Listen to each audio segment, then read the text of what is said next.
नमस्कार मंडळी, तुमचं पुन्हा एकदा एका नव्या व्हिडिओमध्ये सहर्ष स्वागत आहे. मंडळी, मराठी सिनेसृष्टीतील ज्येष्ठ व प्रसिद्ध अभिनेत्री तसेच त्यांनी अनेक हिंदी चित्रपटांमध्ये देखील काम केले आणि अशा म्हणजे वर्षा उसगावकर. तर वर्षा उसगावकर यांची मोठी फसवणूक झाल्याचा आरोप उघडकीस आलेला आहे.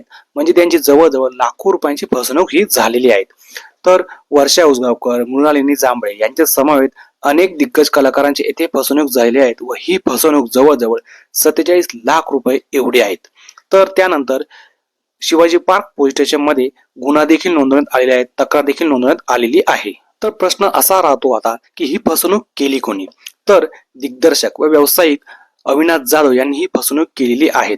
तर पोलिसांनी दिलेल्या माहितीनुसार मृणालिनी जांभळे यांनी अनेक रंगभूमीवरती काम केलेले आहेत, सोबत अनेक चित्रपटात देखील त्यांनी काम केलेले आहेत.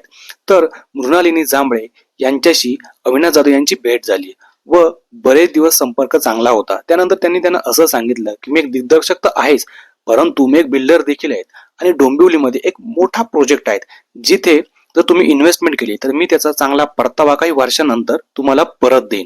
त्यामुळे मृणालिनी जांभळे यांनी त्यांच्यावरती विश्वास ठेवून काही रक्कम तिथे इन्व्हेस्ट केली व त्यांच्या संपर्काने वर्षा उसगावकर व 2 ते 3 कलाकारांनी देखील तिथे इन्व्हेस्टमेंट केली.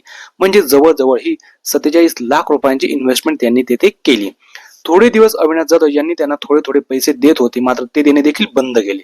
त्यानंतर मृणालिनी जांभळे, वर्षा उसगावकर हे सतत अविनाश जाधव यांचे संपर्क साधत होते, मात्र ते त्यांचा पत्ता संपर्क हे सतत बदलत राहिले.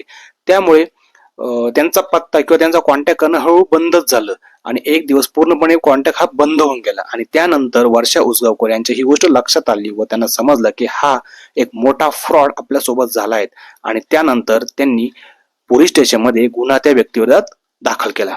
तर अशा पद्धतीने ही सर्व घटना घडली. मित्रांनो, तुम्हाला या सर्व घटनेबद्दल काय वाटतं? आपलं मत कमेंट सेक्शन मध्ये नक्की सांगा. व्हिडिओ आवडल्यास लाईक आणि जास्तीत जास्त शेअर पण नक्की करा. धन्यवाद.